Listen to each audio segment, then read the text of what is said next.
Assalamualaikum warahmatullahi wabarakatuh. Selamat datang di channel Cerita Serem. Sebelum lanjut cerita, tulis sholawat dulu di komentar ya, agar kelak kita mendapatkan syafaat di akhirat nanti, amin. Bayangkan, kau hanya pergi 7 hari. Kau pamit baik-baik, menjanjikan akan segera kembali. Tapi saat pulang, rumahmu sudah bukan milikmu. Ibumu tak mengenalmu. Tetanggamu lari ketakutan. Dan yang paling mengerikan, namamu tertulis di batu nisan, lengkap dengan tanggal wafat yang tak pernah kau rasakan. Kau masih hidup, tapi dunia menolak mengakui keberadaanmu. Inilah kisah Fikar, pemuda dusun Tariwengi, yang kembali dari kota dengan langkah tenang, namun yang menunggunya bukan lagi pelukan hangat ibunya, melainkan tatapan dingin dunia yang menganggapnya arwah. Ini bukan kisah biasa. Ini adalah jeritan jiwa yang terjepit di antara hidup dan kematian. Dusun Tariwengi, sebuah desa kecil di pinggiran Lumajang, hidup tenang di bawah naungan gunung dan ladang tembakau yang baru saja dipanen. Jalanannya masih berdebu sisa musim kemarau, dan embun subuh belum sepenuhnya mengering dari dedaunan pisang di belakang rumah-rumah panggung warga. Fikar Maulana, 26 tahun, adalah anak satu-satunya Bu Yani, janda yang dikenal ramah dan pekerja keras di dusun itu. Sejak kecil, Fikar dikenal sopan dan pendiam. Ia tak banyak bicara, tapi bisa diandalkan. Setelah lulus teknik sipil dari Universitas di Malang, ia memilih pulang kampung, membantu warga membangun saluran irigasi, merancang jembatan kecil di dusun tetangga, dan mengambil proyek-proyek lepas yang tak mengikat. Suatu hari di awal Juni, Fikar mendapat panggilan kerja survei proyek dari sebuah kontraktor di Surabaya. Proyeknya kecil, hanya pendataan lokasi untuk rencana pembangunan rumah subsidi di Sidoarjo. Tugasnya ringan, paling lama seminggu. Pagi itu, Fikar menaruh ranselnya di teras rumah. Udara masih dingin. Di dapur, Bu Yani membungkus nasi pecel buat bekal anaknya. "Aku pamit, Bu. Nanti aku kabari kalau sudah sampai terminal Joyoboyo," ucap Fikar sambil menyalami ibunya. Bu Yani menggenggam tangan anaknya erat. "Hari aja ya, jangan molor. Ibu sendirian di rumah," katanya pelan. Fikar tersenyum kecil. "Insya Allah, Bu. Seminggu selesai.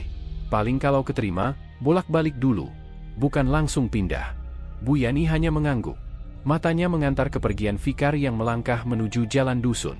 Punggungnya hilang di tikungan, menyisakan suara ayam yang baru dilepas dari kandang. Hari pertama hingga ketiga, Fikar masih sempat mengabari ibunya lewat SMS. Katanya, ia sudah sampai, survei berjalan lancar, dan ia tidur di penginapan kecil dekat kantor proyek. Tapi memasuki hari keempat, tak ada kabar. Nomornya tak aktif. Awalnya Bu Yani berpikir baterai Fikar habis. Tapi masuk hari kelima dan keenam, kegelisahan mulai datang. Ia tak bisa tidur, menunggu dering telepon yang tak kunjung berbunyi.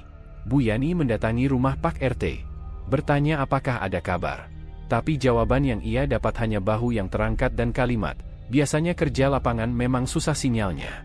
Namun saat mentari terbenam di hari ketujuh, kejadian aneh dimulai. Seseorang berjalan masuk ke dusun Tariwengi. Bajunya lusuh, rambutnya acak-acakan, dan ranselnya tampak bersih seolah tak disentuh debu jalanan. Ia berjalan pelan, seperti orang bingung. Ia menyapa beberapa warga, namun tak satu pun membalas sapaannya. Mereka hanya diam, menatap dengan pandangan kosong. Seorang ibu menggenggam tangan anaknya erat dan buru-buru masuk ke dalam rumah. Itu adalah Fikar. Ia berdiri mematung di depan rumah yang dulu ia tinggali. Ke dinding memudar, pagar kayu lapuk, dan tanaman liar menjalar ke dinding. Rumah itu tampak seperti tak berpenghuni lama. Fikar mengetuk pintu. Seorang pria keluar.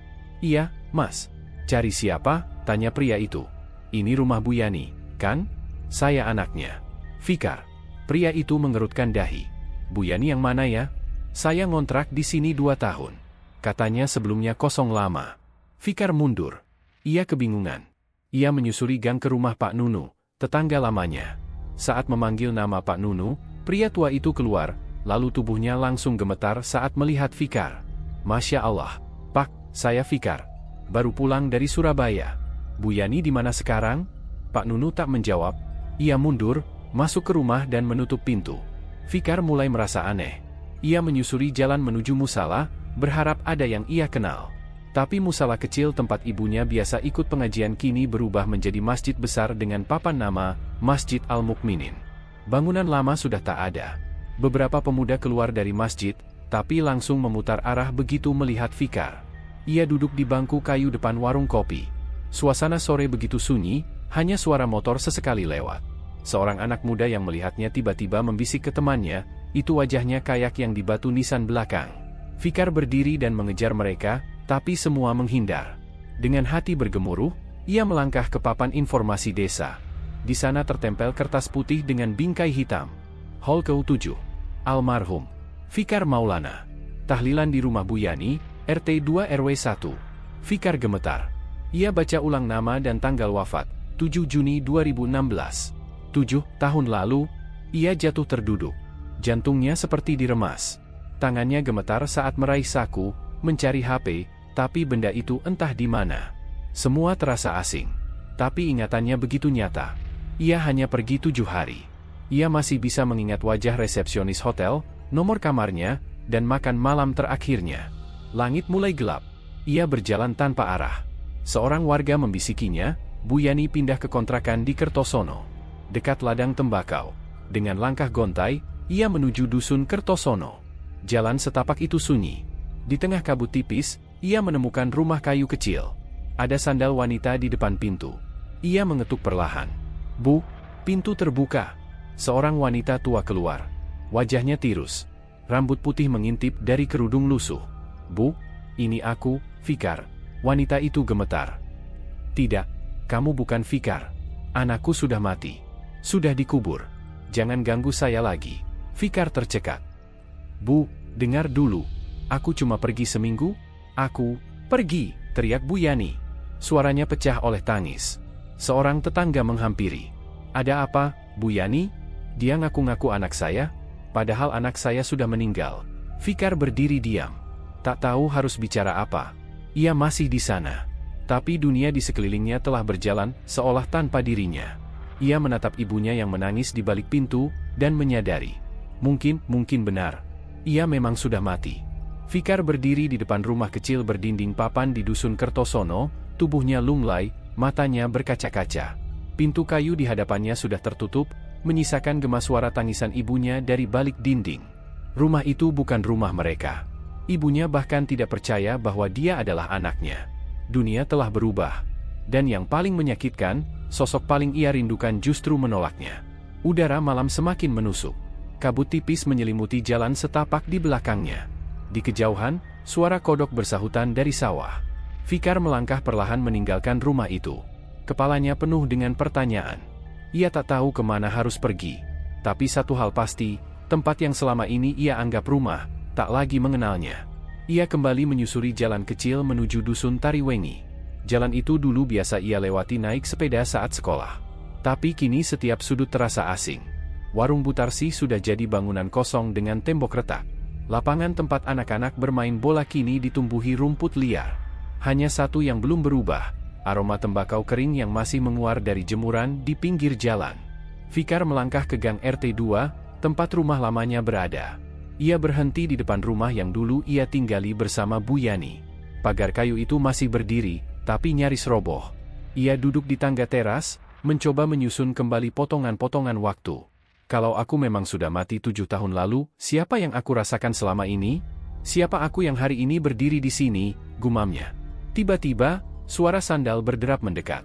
Seorang pemuda, memakai jaket hitam dan peci, melintas sambil menatap Fikar lama. Ia menghentikan langkah. "Mas, namamu siapa?" tanya pemuda itu. Fikar Maulana," jawabnya lirih. Pemuda itu menelan ludah. "Allahu Akbar.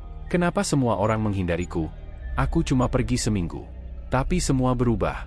Rumah ini berubah. Warga menatapku seperti aku bukan manusia." Pemuda itu mendekat hati-hati. "Saya Andre. Saya anak Pak Darto yang ngontrak di rumah ini." Kata warga, "Rumah ini kosong lama. Dulu katanya milik Bu Yani, ibu yang anaknya meninggal kecelakaan di sungai." Fikar menatap kosong. "Aku tidak pernah kecelakaan. Aku cuma kerja proyek di Surabaya. Aku tinggal di hotel. Aku bisa tunjukkan lokasinya. Tapi mas, kuburanmu ada di belakang masjid lama. Warga bikin tahlilan tiap tahun. Tadi pagi bahkan ada pengajian di rumah Bu Yani. Aku juga ikut." Fikar diam. Dadanya sesak. Ia menoleh ke halaman rumah, membayangkan tawa ibunya, aroma sayur lodeh dari dapur, dan suara radio tua kesayangan ayahnya yang dulu sering mengalun di sore hari. Andre duduk di ujung anak tangga. "Kalau Mas nggak keberatan, saya bisa antar ke Pak Lurah. Mungkin beliau bisa bantu. Tapi, saya harus jujur. Banyak yang takut. Mereka bilang, arwah penasaran suka balik kalau ada urusan yang belum selesai." Fikar mengangguk pelan. Ia tak marah. Justru yang ia rasakan adalah kekosongan. Ia ingin menemukan satu jawaban. Satu saja. Kenapa waktu terasa meloncat? Keesokan paginya, Andre menepati janji. Ia mengantar Fikar ke rumah Pak Lurah Amir. Rumah itu berdiri di ujung jalan utama, dekat balai desa. Pak Amir sudah sepuh, rambutnya putih semua, tapi tubuhnya masih tegap. Begitu melihat Fikar, Pak Amir terdiam lama. Lalu ia bangkit perlahan dan membacakan istighfar. Kamu Fikar?" "Iya, Pak. Saya Fikar. Anak Bu Yani. Saya cuma pergi 7 hari. Tapi semua orang bilang saya mati 7 tahun lalu." Pak Amir duduk kembali, wajahnya pucat. Ia menghela napas. "Fikar, jenazahmu ditemukan di Sungai Berantas, dekat jembatan Ngagel. Ada KTP-MU, dompetmu, baju yang dikenali Bu Yani.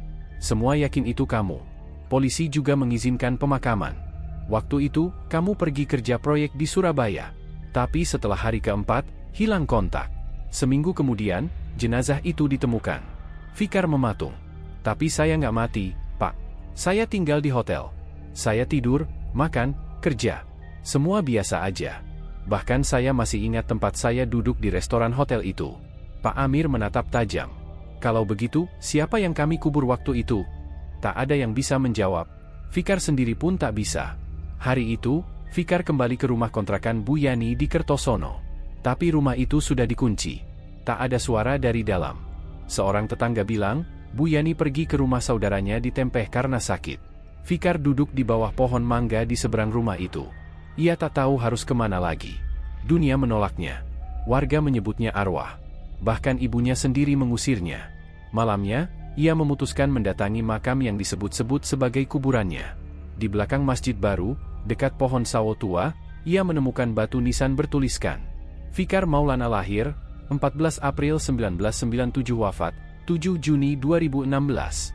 Di atas makam itu ada bunga kering dan sisa dupa dari acara haul. Fikar berdiri lama. Kakinya lemas. Ia berlutut dan menyentuh tanah itu. Dingin. Diam. Seolah memang pernah menampung tubuhnya. Kalau aku hidup, siapa yang di bawah sana? Kalau aku mati, kenapa aku masih bisa merasakan semuanya? Langit malam berwarna kelabu. Angin lembut berembus lewat pohon sawo.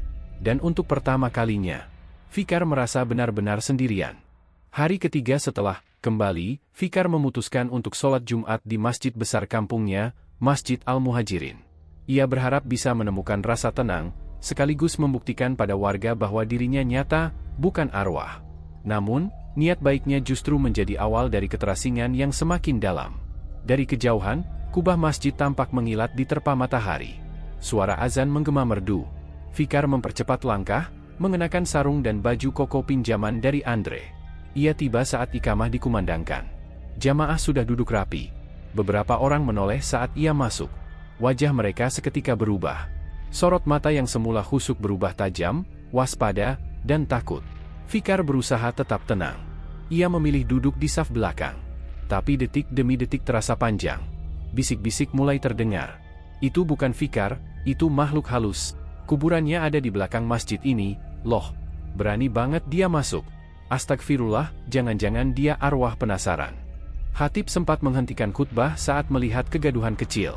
Beberapa orang berdiri, menatap ke arah Fikar. Salah satu pengurus masjid, Pak Hashim, maju dan menghampirinya. "Nak, kamu, siapa namamu?" tanyanya pelan tapi tegas. "Saya Fikar, Pak. Anak Bu Yani. Saya cuma ingin sholat." Pak Hashim menarik napas berat. "Nak, mohon maaf. Demi kenyamanan jamaah, mungkin kamu bisa sholat di rumah saja. Tapi saya ini manusia, Pak, bukan hantu. Kami tidak menuduh, Nak. Tapi semua orang di sini tahu bahwa kamu sudah meninggal 7 tahun lalu. Kami sendiri yang memakamkanmu." Suara gemuruh mulai terdengar. Beberapa jamaah tampak ketakutan. Fikar menunduk, lalu berdiri. Ia meninggalkan masjid dalam diam. Suara khutbah kembali menggema saat ia menuruni tangga masjid, tapi hatinya sudah remuk. Ia berjalan tanpa arah menyusuri gang kecil, melewati rumah-rumah yang dulu sering ia singgahi. Setiap langkah membawanya lebih dalam ke lorong-lorong kenangan yang kini terasa mengusirnya. Anak-anak yang sedang bermain kelereng langsung lari saat melihatnya. Seorang ibu menutup jendela begitu ia lewat. Bahkan anjing peliharaan Pak Surya menggonggong tak henti, padahal dulu sering dielusnya. Fikar berhenti di warung tua dekat lapangan, tempat favoritnya dulu membeli es lilin. Penjualnya masih sama, Bu Sarti. Tapi saat ia mencoba menyapa, Bu Sarti mundur satu langkah. "Maaf, Nak. Jangan ganggu kami. Kami sudah cukup mendoakanmu selama ini." Fikar tidak menyahut. Ia melangkah menjauh. Ia sadar, kampung ini bukan lagi tempatnya. Hari beranjak sore. Fikar duduk di tepi kali kecil, tempat ia biasa memancing saat SD. Angin lembut membawa suara azan asyar dari kejauhan. Tapi tak satu pun dari suara itu terasa akrab. Semuanya terasa asing. Ia membuka ponsel jadul miliknya. Tak ada sinyal. Tak ada jejak yang menunjukkan dirinya eksis di dunia ini. Andre menemuinya malam itu. "Mas, saya sudah tanya ke teman yang kerja di kantor kecamatan. Nama Mas Fikar memang sudah dicoret dari data kependudukan. Sudah dinyatakan wafat. Berarti aku ini apa, Dre?" Andre menatapnya iba. "Saya nggak tahu. Tapi saya percaya Mas masih punya alasan buat kembali. Mungkin ada yang belum selesai." Malam itu, Fikar tidur di musala kecil dekat sawah. Ia memilih tempat itu karena jauh dari penduduk. Dalam mimpinya, ia melihat dirinya sendiri terbaring di ranjang hotel dengan tubuh kaku. Di sekelilingnya ada 4 sosok berjubah hitam, menunduk, berbisik dalam bahasa yang tak ia mengerti. Salah satu dari mereka memegang jam pasir besar yang pasirnya nyaris habis. Saat Fikar terbangun, ia menangis. Untuk pertama kalinya, ia bertanya bukan kepada manusia, tapi kepada langit. "Ya Tuhan, apa aku benar sudah mati? Tapi kenapa kau biarkan aku kembali?" Tak ada jawaban. Hanya suara jangkrik dan desir angin. Tapi jauh di dalam hatinya, ia tahu waktu yang tersisa untuknya tak banyak. Keesokan harinya, ia berniat mencari catatan hotel tempat ia menginap di Surabaya, sebagai bukti bahwa ia masih hidup. Ia berpamitan pada Andre dan berangkat naik bus. Namun, saat ia tiba di alamat hotel itu, bangunan tersebut telah berubah menjadi minimarket. "Hotel Surya Indah? Wah, udah tutup Mas, dari tahun 2016. Pemiliknya bangkrut karena kasus. Katanya sih, ada tamu yang mati mendadak di kamar 308. Gara-gara itu hotel sepi, lalu dijual, jelas seorang warga sekitar." Fikar pucat. Ia menginap di kamar 308. Fikar duduk termenung di beranda masjid tua di dusun sebelah, tempat di mana dulu ia sering mengaji waktu kecil. Bangunan itu sudah direnovasi, tapi mimbar kayunya tetap sama, masih berukir kaligrafi yang pernah ia poles bersama teman-temannya. Tapi kini, masjid itu terasa asing. Bukan hanya karena suasananya sunyi, tapi karena sorot mata jamaah yang memandangnya penuh curiga. Ia datang ke masjid itu sore hari, berharap bisa mendekatkan diri kepada Tuhan agar hatinya tak sekelam pikirannya. Tapi bahkan di tempat suci ini, ia merasa ditolak. Saat ia masuk ke serambi masjid dan menyapa beberapa jamaah yang sedang duduk bersila, mereka saling berbisik lalu beranjak pergi satu persatu. Hanya tersisa seorang pria tua, yang sejak tadi terus memandanginya tanpa berkedip. "Kamu, Fikar ya?" tanya pria tua itu pelan. "Iya, Pak," jawab Fikar, gugup. "Kamu yang dulu katanya hanyut, dan dikubur di belakang Masjid Tariwengi." Fikar mengangguk pelan. Pria tua itu menarik napas panjang. "Aku Pak Mukhtar. Dulu teman dekat ayahmu. Tapi maaf, Nak, masyarakat di sini anggap kamu bukan bagian dari dunia ini lagi." Mereka takut. Bahkan Pak Lurah pun bingung. Fikar menunduk. Ia tak tahu harus bilang apa. Suasana masjid mendadak mencekam saat azan maghrib berkumandang. Suara muazin serak dan berat, berbeda dari biasanya. Tapi yang lebih aneh, gema azan itu seperti menggema 2 kali, yang satu di depan, dan satu lagi seperti berasal dari arah tempat wudhu di belakang. Usai azan, Pak Mukhtar pamit ke dalam untuk bersiap sholat. Fikar masih di serambi, termenung.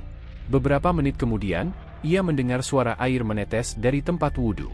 Seperti ada yang sedang mengambil air dengan pelan. Ia menoleh ke arah sumber suara. Kosong. Tak ada siapa-siapa. Tapi suara itu tetap terdengar. Dengan rasa penasaran yang campur takut, Fikar berjalan pelan ke belakang masjid. Tempat wudhu itu masih sama, berlantai keramik biru dan pancuran logam tua. Tapi kali ini, di salah satu sudut, ada genangan air membentuk bekas kaki, sepasang kaki kecil, seperti milik anak-anak. Bekas kaki itu basah dan mengarah ke dinding masjid. Tapi anehnya, Tidak ada bekas kaki yang menjauh. Seolah yang meninggalkan jejak itu menghilang begitu saja. Tiba-tiba terdengar isak tangis lirih dari dalam toilet masjid. Tangisan anak kecil. Fikar mendekat, dadanya berdegup kencang. Pintu toilet sedikit terbuka. Ia mengintip perlahan. Di dalam, remang-remang lampu redup memperlihatkan sosok anak kecil membelakangi pintu, duduk di lantai sambil menangis pelan. "Dek," panggil Fikar perlahan. Anak itu berhenti menangis. Tapi tak menoleh. "Kamu siapa?" Pelan-pelan, anak itu berdiri. Tubuhnya kaku, dan perlahan menoleh. Wajahnya pucat, matanya kosong, dan dari hidungnya mengalir darah tipis. Fikar mundur 2 langkah. Tapi anak itu tiba-tiba berkata, "Kak Fikar, jangan balik. Tempatmu sudah bukan di sini." Fikar tercekat. Ia ingin lari, tapi tubuhnya kaku. Anak itu tiba-tiba menghilang dalam sekejap, seperti ditelan kabut.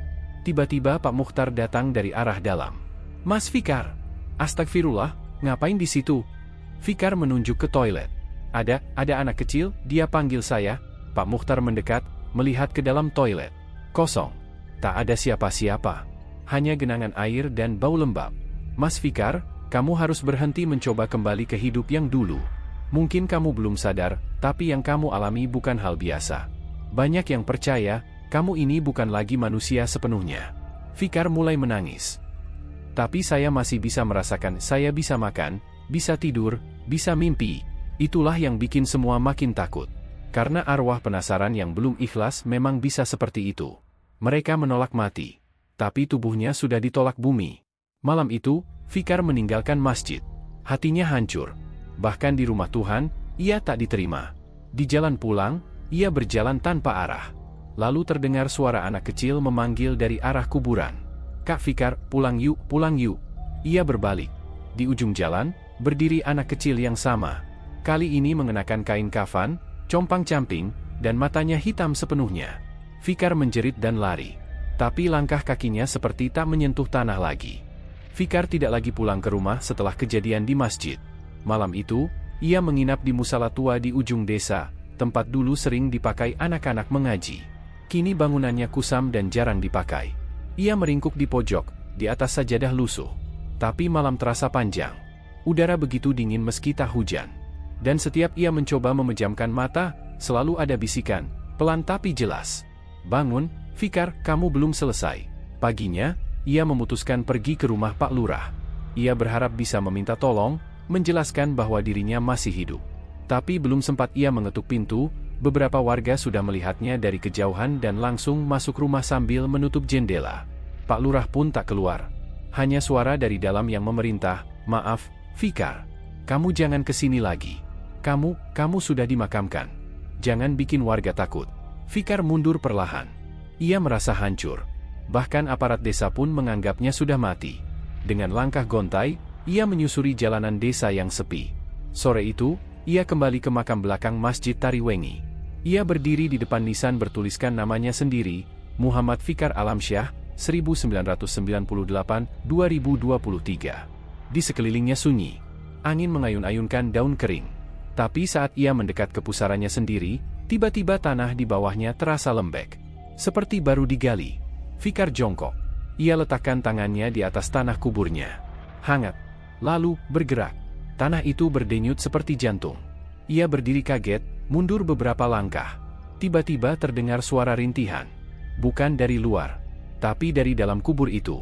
Perlahan, tanahnya merekah. Retakan kecil di tengah pusara membuka, memperlihatkan sesuatu di bawahnya, seperti kayu. Peti mati. Fikar terpaku. Peti itu perlahan terbuka sendiri, dan di dalamnya, ia melihat dirinya sendiri. Tubuhnya pucat, mengenakan baju terakhir yang ia kenakan saat hilang 7 hari lalu. Tapi yang paling mengerikan, mayat itu membuka mata. Dan tersenyum. "Akhirnya kamu datang juga." Fikar ingin kabur, tapi kakinya lumpuh. Suara dari dalam peti terus berbicara. "Kamu hidup di waktu yang salah, Fikar. Tempatmu sudah digantikan. Kamu cuma pantulan." Tiba-tiba tanah di sekitar pusara bergemuruh. Kuburan-kuburan lain ikut merekah. Satu persatu peti terbuka, memperlihatkan mayat-mayat yang membuka mata. Sebagian tersenyum, sebagian menangis, tapi semuanya memandang Fikar. "Bergabunglah dengan kami, kamu sudah dipanggil." Teriakan keras menggetarkan udara. Dan semuanya hilang. Fikar tersadar. Ia duduk di dekat kuburannya, matahari sudah tinggi. Seorang anak kecil berdiri tak jauh darinya, anak yang sama dari toilet masjid. "Kak Fikar, kamu masih belum pulang. Kalau terlalu lama di sini, kamu nggak akan bisa balik." "Balik kemana?" tanya Fikar lemah. "Ke tempat sebelum kamu hanyut. Sebelum kamu dicabut." Anak itu lalu menunjuk ke arah jalan setapak di tepi makam. Jalan itu tak pernah ada sebelumnya. Diselimuti kabut tipis. Dan di ujungnya, terlihat bayangan samar seseorang yang sangat mirip Fikar, sedang berjalan menjauh. Fikar berdiri. Ia ragu. Tapi dorongan dari dalam hatinya begitu kuat. Ia merasa, kalau ia tidak mengejar bayangan itu sekarang, ia akan benar-benar hilang. Ia melangkah ke jalan kabut itu, mengikuti jejak dirinya sendiri yang lain. Di belakangnya, makam yang retak menutup perlahan. Angin berhenti, dan dunia kembali hening. Fikar berdiri di tengah pemakaman kecil desa Tariwengi. Udara pagi terasa ganjil, dingin menusuk meski matahari sudah mulai muncul dari balik bukit. Kuburan itu sepi, hanya terdengar kicau burung dan desiran angin yang menggugurkan daun-daun kering. Tapi di dalam hati Fikar, ada badai yang tak bisa ditenangkan. Ia tak tahu mengapa langkah kakinya membawanya ke sana. Seolah ada kekuatan gaib yang menariknya, memaksanya kembali ke tempat yang ingin ia hindari sejak pulang dari menghilangnya 7 hari lalu. Tapi hari ini, ia tak bisa lari. Sejak kejadian di masjid, sejak bertemu sosok anak kecil yang menyebut namanya, Fikar tahu, ia harus tahu kebenaran. Ia berhenti di dekat pohon asam tua yang tumbuh di tepi kuburan. Beberapa batu nisan sudah ditumbuhi lumut. Tapi ada satu batu nisan yang tampak baru. Masih bersih, tanahnya masih merah, dan di atasnya terdapat bunga kenanga yang sudah mulai layu. Tanpa sadar, tubuh Fikar gemetar saat membaca nama di batu nisan itu. Fikar Maulana, lahir 11 Juni 2000, wafat 3 Juli 2025. Tubuhnya goyah. Ia terjatuh berlutut di depan batu nisan itu. Matanya nanar menatap namanya sendiri. Itu dirinya. Tapi bagaimana mungkin? Ia masih hidup, masih bernapas, masih berjalan, masih bisa merasa takut, lapar, dan cemas. "Itu bukan nisan orang lain, Mas. Itu memang untukmu." Suara itu datang dari belakang. Fikar menoleh. Seorang perempuan paruh baya berdiri dengan keranjang bunga di tangan. Wajahnya ramah, tapi matanya menyimpan sesuatu yang dalam. "Saya Bu Marni. Dulu ikut bantu memandikan jenazah Mas Fikar. Tapi saya tahu, ada yang tak beres. Waktu itu tubuhnya dingin, tapi jari-jarinya bergerak. Kami pikir itu cuma spasme." Fikar tak bisa menjawab. Tenggorokannya tercekat. "Waktu itu hujan deras. Jenazahnya kami kuburkan di sini, karena jalan ke rumah duka banjir. Tapi sejak malam itu, suara ketukan dari dalam tanah sering terdengar. Awalnya kami kira tikus, atau tanah yang ambles. Tapi lalu ada suara yang manggil nama ibumu dari dalam makam." Fikar mundur. Matanya berkaca-kaca. Mereka pikir itu arwah penasaran. Tapi lalu, seminggu kemudian, kamu datang. Pulang begitu saja. Ibumu histeris, ayahmu pingsan. Tapi yang paling takut itu para tetangga. Karena nisanmu belum sempat dicabut. Bu Marni mengeluarkan secarik foto dari saku bajunya. Foto nisan itu, lengkap dengan tubuh Fikar berdiri di belakangnya, diambil diam-diam dari kejauhan. Foto itu tampak kabur, tapi cukup jelas untuk membuktikan bahwa ada dua hal yang tak bisa berdiri berdampingan, hidup dan mati. "Mas Fikar, mungkin kamu bukan hantu. Tapi kamu juga bukan manusia biasa lagi. Kamu di antara dua dunia. Dan sepertinya, ada yang tidak mau kamu kembali." Fikar menunduk. Suaranya bergetar. "Lalu saya ini apa, Bu? Mungkin kamu harus cari jawabannya ke Gunung Nganten. Tempat kamu terakhir terlihat sebelum hilang. Kata orang, itu tempat di mana batas antara hidup dan mati paling tipis. Kalau ada tempat yang bisa menjawab, itu di sana." Fikar berdiri perlahan. Pandangannya terakhir kali menyapu nisan itu. Tak ada yang berubah. Namanya masih terukir jelas. Seolah semesta sedang mencatat takdirnya dengan batu. Hari itu, ia kembali ke rumah, hanya untuk mengambil satu tas kecil, sebotol air, dan senter. Ia tak berpamitan pada siapapun, bahkan pada ibunya. Karena ia tahu, kalau ia bilang ia akan ke Gunung Nganten, tak akan ada yang mengizinkan. Semua takut. Malam harinya, di jalan setapak menuju kaki gunung, Fikar mendengar suara langkah di belakangnya. Tapi saat ia menoleh, tak ada siapa-siapa. Namun bisikan itu kembali. "Kamu tak boleh kembali, kamu milik mereka sekarang." Dan dari balik pepohonan, sepasang mata merah mengintip dalam diam. Langit sore tampak memerah saat Fikar melangkah ke area makam belakang Masjid Tariwengi. Ia tak tahu apa yang membawanya kembali ke sini. Kakinya melangkah sendiri, seolah ada magnet yang menariknya ke arah sebuah nisan yang sudah hampir tenggelam di tanah. Nisan itu bertuliskan namanya sendiri. Muhammad Fikar Ramadan, wafat 2 April 2023. Tangannya gemetar saat menyentuh batu nisan yang mulai dipenuhi lumut. Kuburan itu kecil, tanpa taburan bunga, sepi seperti dilupakan. Tapi tanahnya masih basah. Bukan basah oleh hujan, melainkan seperti baru saja digali kembali. Ada aroma tanah segar, dan samar-samar, bau anyir darah. Fikar mencoba meyakinkan diri. Mungkin ini hanya mimpi. Tapi kemudian, ia mendengar suara seperti bisikan dari dalam tanah. Suara berat, pelan, tercekik. Kembalikan tempatku. Fikar mundur. Detak jantungnya makin cepat. Tanah di atas kuburan itu bergerak perlahan, seperti ada sesuatu yang mencoba keluar dari dalam. Lalu muncullah tangan, pucat, berlumuran tanah dan darah, mencengkeram tanah dengan gerakan pelan tapi pasti. Fikar ingin berlari, tapi tubuhnya kaku. Dari lubang nisan itu, perlahan muncul sesosok tubuh, mengenakan pakaian yang persis seperti yang ia kenakan waktu hanyut dulu, kaos putih dan celana training biru gelap. Wajah sosok itu, wajahnya sendiri. Tapi pucat, mata melotot, dan bibir membiru. Sosok itu mengangkat kepalanya dan menatap Fikar dengan mata kosong. Mulutnya bergerak, tapi suaranya muncul dalam kepala Fikar langsung. Kamu hidup di atas kematianku. Kamu ambil tubuhku. Kamu rebut kembali hidupku. Fikar jatuh terduduk. Ia tak tahu harus percaya atau tidak.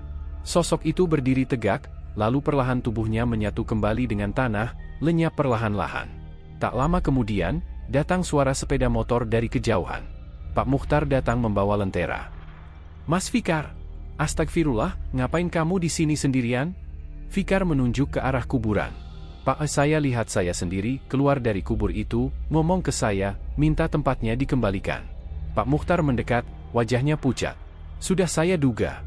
Ini lebih rumit dari yang saya bayangkan. Mas Fikar, kamu mungkin gak sadar, tapi yang hidup sekarang ini bukan cuma kamu. Arwah kamu yang dulu, yang mati waktu hanyut itu, belum pergi. Mungkin dia marah karena kamu kembali dan dia kehilangan tempatnya. Tapi saya nggak tahu, saya cuma bangun dan tiba-tiba sudah di kampung, semua orang bilang saya sudah mati. Pak Mukhtar menghela napas panjang. Karena ada sesuatu yang belum selesai, Mas. Dan bisa jadi itu bukan hanya urusan kamu, tapi ada tumbal yang belum lunas. Tumbal, saya pernah dengar dari almarhum ayahmu. Dulu saat kamu sakit keras, beliau sempat datang ke dukun di desa seberang. Ada perjanjian. Kalau kamu bisa hidup, maka akan ada nyawa pengganti. Tapi sebelum sempat ditebus, kamu keburu hanyut. Kami semua mengira itu balasannya. Tapi ternyata, kamu kembali. Fikar diam. Perasaan bersalah dan takut bergumul dalam dadanya. Kalau benar begitu, apa yang harus saya lakukan, Pak? Pak Mukhtar menatap nisan itu dalam-dalam. Kamu harus mencari siapa yang menjadi tumbalnya. Atau siapa yang seharusnya menggantikan kamu di bawah sana. Kalau itu tidak dipenuhi, arwah yang terjebak, termasuk milikmu sendiri, akan terus bergentayangan. Malam itu, Fikar tidur di rumah Pak Mukhtar. Tapi tidurnya tak nyenyak. Dalam mimpinya, ia melihat dirinya sendiri terbaring di peti mati, matanya terbuka, dan sekelilingnya penuh wajah-wajah hitam tak berbentuk yang berbisik, bukan milikmu, bukan milikmu. Keesokan paginya, Fikar memutuskan untuk mencari dukun yang disebut Pak Mukhtar. Tapi jejaknya sudah lama hilang. Bahkan warga di desa seberang mengaku dukun itu sudah mati bertahun-tahun lalu. Namun seorang wanita tua mendekatinya di warung kopi. Ia mengenakan selendang hitam dan tatapannya tajam. Kamu Fikar? Tanyanya tanpa basa-basi. Iya, Bu. Ibu kenal saya? Aku yang dulu bantu ayahmu mengikat jiwamu ke pohon besar di ujung hutan. Supaya kamu nggak mati. Tapi pohon itu sekarang ditebang. Ikatan itu putus. Makanya kamu kembali. Tapi bukan utuh. Lalu saya harus bagaimana? Kamu harus datang ke tempat pohon itu dulu berdiri. Di sana, kamu akan lihat siapa yang seharusnya menggantikanmu. Tapi hati-hati, karena bisa jadi, kamu bukan satu-satunya yang ingin kembali hidup. Pagi itu, kabut tebal menyelimuti jalan setapak menuju ujung hutan Tariwengi. Fikar berjalan sendirian, menembus jalur semak yang sudah jarang dilalui orang. Dulu, disinilah berdiri pohon randu raksasa, pohon yang disebut-sebut menjadi pengikat jiwanya. Kini, yang tersisa hanyalah bonggol besar dan tanah yang retak, seperti mulut menganga yang haus akan sesuatu. Fikar berdiri di hadapan bekas pohon itu. Angin berhembus dingin, membawa aroma getir dari masa lalu. Tiba-tiba, tanah di bawahnya bergetar. Ia terjatuh. Dan begitu membuka mata, ia sudah tidak berada di dunia yang ia kenal. Hutan itu berubah. Bentuknya masih sama, tapi warnanya tidak wajar. Pepohonan menjulang ke langit merah darah. Suara-suara aneh menggaung, tangisan, tawa, dan rintihan. Fikar tahu, ia telah masuk ke ruang antara, batas antara hidup dan mati. Fikar, suara itu datang dari segala arah. Tiba-tiba muncul sosok-sosok dengan wajah seperti dirinya. Tapi tak satu pun yang sempurna. Ada yang tak bermata, ada yang bibirnya terjahit, ada pula yang lehernya patah. Mereka semua berkata hal yang sama. Kau bukan satu-satunya Fikar. Ia berlari, mencoba melarikan diri, tapi hutan itu memutar-mutarnya dalam lingkaran. Sampai akhirnya ia tiba di sebuah altar batu. Di atasnya, tergolek tubuh, dirinya sendiri, dengan luka bekas tenggelam di tubuh. Seorang pria berjubah merah darah muncul dari balik kabut. Wajahnya tertutup topeng kayu. Ia menyebut dirinya, penjaga imbalan. 2 tahun lalu, ayahmu menyerahkan sesuatu agar kau hidup. Tapi yang tertukar hanyalah raga. Jiwa lain tersesat di tempat ini. Sekarang, waktunya dipilih. Siapa yang akan tinggal? 2 tubuh Fikar muncul di depan altar, yang sekarang, dan yang dulu mati tenggelam. Penjaga itu mengangkat tangan, dan menyuruhnya memilih. Jika ia tetap hidup, arwahnya yang lama akan menghilang selamanya. Tapi jika ia menyerahkan hidupnya kembali, dunia akan melupakan namanya. Fikar menunduk. Tapi sebelum ia bicara, sosok wanita berselendang hitam muncul. Belum waktunya. Masih ada satu yang belum diberi tempat. Penjaga itu diam. Fikar berteriak. Siapa? Siapa lagi? Dari balik kabut, muncul anak kecil. Wajahnya mirip dengan keponakan Fikar. Anak itu berkata lirih, aku yang diserahkan ayahmu waktu kamu koma. Aku tumbalnya. Tapi aku belum mati. Aku hanya menghilang. Masih di antara kabut. Fikar terhenyak. Ternyata itulah yang dirasakan keluarganya. Keponakannya hilang misterius 5 tahun lalu, tak pernah ditemukan. Semua menyangka diculik. Fikar menatap penjaga. Kalau aku bisa kembalikan dia, apa semuanya bisa berakhir? Kalau kau bisa mengembalikan nama dan wajahnya ke dunia, maka hidupmu akan utuh kembali. Tapi jika gagal, maka kalian bertiga akan tinggal di sini. Tanpa nama, tanpa tubuh. Fikar mengangguk. Ia tahu, ini ujian terakhir. Pagi itu, kabut tebal menyelimuti jalan setapak menuju ujung hutan Tariwengi. Fikar berjalan sendirian, menembus jalur semak yang sudah jarang dilalui orang. Dulu, disinilah berdiri pohon randu raksasa, pohon yang disebut-sebut menjadi pengikat jiwanya. Kini, yang tersisa hanyalah bonggol besar dan tanah yang retak, seperti mulut menganga yang haus akan sesuatu. Fikar berdiri di hadapan bekas pohon itu. Angin berhembus dingin, membawa aroma getir dari masa lalu. Tiba-tiba, tanah di bawahnya bergetar. Ia terjatuh. Dan begitu membuka mata, ia sudah tidak berada di dunia yang ia kenal. Hutan itu berubah. Bentuknya masih sama, tapi warnanya tidak wajar. Pepohonan menjulang ke langit merah darah. Suara-suara aneh menggaung, tangisan, tawa, dan rintihan. Fikar tahu, ia telah masuk ke ruang antara, batas antara hidup dan mati. Fikar, suara itu datang dari segala arah. Tiba-tiba muncul sosok-sosok dengan wajah seperti dirinya. Tapi tak satu pun yang sempurna. Ada yang tak bermata, ada yang bibirnya terjahit, ada pula yang lehernya patah. Mereka semua berkata hal yang sama. Kau bukan satu-satunya Fikar. Ia berlari, mencoba melarikan diri, tapi hutan itu memutar-mutarnya dalam lingkaran. Sampai akhirnya ia tiba di sebuah altar batu. Di atasnya, tergolek tubuh, dirinya sendiri, dengan luka bekas tenggelam di tubuh. Seorang pria berjubah merah darah muncul dari balik kabut. Wajahnya tertutup topeng kayu. Ia menyebut dirinya, penjaga imbalan. 2 tahun lalu, ayahmu menyerahkan sesuatu agar kau hidup. Tapi yang tertukar hanyalah raga. Jiwa lain tersesat di tempat ini. Sekarang, waktunya dipilih. Siapa yang akan tinggal? 2 tubuh Fikar muncul di depan altar, yang sekarang, dan yang dulu mati tenggelam. Penjaga itu mengangkat tangan, dan menyuruhnya memilih. Jika ia tetap hidup, arwahnya yang lama akan menghilang selamanya. Tapi jika ia menyerahkan hidupnya kembali, dunia akan melupakan namanya. Fikar menunduk. Tapi sebelum ia bicara, sosok wanita berselendang hitam muncul. Belum waktunya. Masih ada satu yang belum diberi tempat. Penjaga itu diam. Fikar berteriak, "Siapa? Siapa lagi?" Dari balik kabut, muncul anak kecil. Wajahnya mirip dengan keponakan Fikar. Anak itu berkata lirih, "Aku yang diserahkan ayahmu waktu kamu koma. Aku tumbalnya. Tapi aku belum mati. Aku hanya menghilang. Masih di antara kabut." Fikar terhenyak. Ternyata itulah yang dirasakan keluarganya.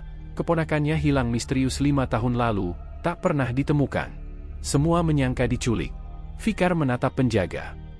"Kalau aku bisa kembalikan dia, apa semuanya bisa berakhir? Kalau kau bisa mengembalikan nama dan wajahnya ke dunia, maka hidupmu akan utuh kembali. Tapi jika gagal, maka kalian bertiga akan tinggal di sini. Tanpa nama, tanpa tubuh." Fikar mengangguk. Ia tahu, ini ujian terakhir. Pagi itu, langit dusun gempal berkabut meski matahari telah tinggi. Fikar duduk di tepi pemakaman, menghadap nisan yang bertuliskan namanya sendiri. Di sampingnya, kendi tanah liat peninggalan ayahnya tergeletak kosong. Darah dalam kendi itu telah digunakan untuk membuka semadi terakhir semalam. Tapi bayangan arwah-arwah yang muncul masih menghantui pikirannya. Fikar belum memilih. Namun waktu tak menunggunya. Ketika ia melangkah menuju rumah ibunya, rumah yang selama beberapa hari terakhir seolah menolaknya, ia melihat sebuah keanehan. Rumah itu kini kosong, seperti ditinggalkan bertahun-tahun lamanya. Jendela pecah, genteng miring, tumbuhan liar menjalar ke tembok. Ia masuk perlahan dan mendapati foto-foto dirinya di dinding, tapi semua wajah telah dihitamkan dengan arang. Suara dari belakang membuatnya menoleh. Seorang wanita tua berdiri di ambang pintu. "Fikar, kau bukan lagi bagian dari sini. Kau telah melewati batas." Fikar mengernyit. Itu suara ibunya, tapi wajahnya penuh gurat tua yang tak ia kenali. Rambutnya sepenuhnya putih, matanya sayu, dan tangannya gemetar memegang sebongkah kain kafan lusuh. Ibunya Fikar sudah lama mati. Aku hanya cangkang yang tertinggal." Saat itu juga, tubuh Fikar seperti remuk dari dalam. Ia jatuh terduduk, dadanya sesak, dan dari hidungnya menetes darah hitam. Tanah di bawahnya mulai retak, seperti hendak membukakan liang baru. Ia berlari ke musala tempat ia biasa berlindung. Tapi di sana, ia menemukan tulisan besar di dinding kayu, "Jangan kembali jika sudah dipanggil tanah." Mbah Lujeng datang malam itu. Wajahnya muram, pakaiannya compang-camping, dan ia membawa seutas tali serta segumpal kemenyan. "Fikar, tanah menolakmu, langit juga. Kau harus kembali ke tempat di mana kau pertama kali keluar dari tubuhmu. Hanya di sana kau bisa menebus, atau menghilang selamanya." Tempat itu adalah Goa Sumberjati. Di sanalah 7 hari lalu Fikar pertama kali menghilang. Di sanalah jiwanya pernah meninggalkan tubuhnya, tempat antara dunia manusia dan dunia yang lain.